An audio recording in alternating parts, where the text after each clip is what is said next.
دوسری عبادت وہ یہ ہے کہ تہجد کا اہتمام، خاص طور پر ٹھنڈی میں، کیونکہ رات بڑی ہوتی ہے. اگر آپ 12 بجے بھی سوئیں گے تو جو ہے نا آپ کو فجر کی نماز میں آپ آرام سے اٹھ سکتے ہیں، کیونکہ رات بڑی ہے تو نیند ہو جاتی ہے مکمل.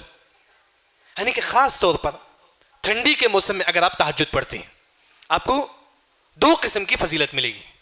ٹھنڈی کے موسم میں خاص طور پر سب سے پہلی جو فضیلت ہے، صحیح الترغیب کی روایت ہے، آپ صلی اللہ علیہ وسلم فرماتے ہیں یضحک اللہ علی رجلین، اللہ اس بندے سے خوش ہو جاتا ہے، اللہ اس بندے سے خوش ہوتا ہے، اللہ اس بندے پر ہنستا ہے. کس بندے پر اللہ ہنستے ہیں؟ رجل قام فی لیلۃ باردہ، ٹھنڈی کے موسم میں جو تہجد پڑھتا ہے. ٹھنڈی کا موسم میں اٹھنے نہیں ہوتا ہے لیکن پھر بھی کیا کرتا ہے، وہ اٹھتا ہے، وضو کرتا ہے اور نماز پڑھتا ہے، کیونکہ تکلیف ہوتی ہے لیکن پھر بھی انسان اٹھ کر ٹھنڈی کے موسم میں تہجد پڑھتا ہے. اس کے لیے سب سے پہلی فضیلت کیا ہے؟ اللہ ایسے بندوں سے ہنستے ہیں، خوش ہوتے ہیں. ہم دنیا والوں کو خوش کرنے کے لیے کیا کیا نہیں کرتے، کیا کیا نہیں کرتے.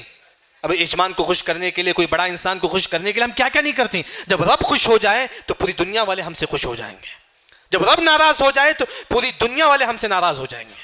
خوشی اگر ہم کسی سے کسی کو ہم خوش کرنا چاہتے ہیں تو رب کو خوش کرو. یہ ٹھنڈی کے موسم میں تہجد پڑھنے سے اللہ ہم سے خوش ہوتا ہے. دوسری جو فضیلت ہے وہ یہ ہے توجب لأہلھا الجنہ، جو ٹھنڈی کے موسم میں تہجد پڑھے گا ایسے بندے پر اللہ تعالیٰ جنت کو واجب کرتے ہیں، واجب کر دیتے ہیں.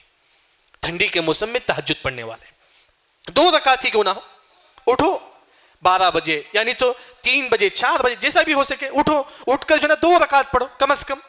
صلاۃ اللیل مثنی مثنی، رات کی نماز 2 رکعت ہے، افضل 8 ہے، کم از کم 2 تو بھی پڑھو.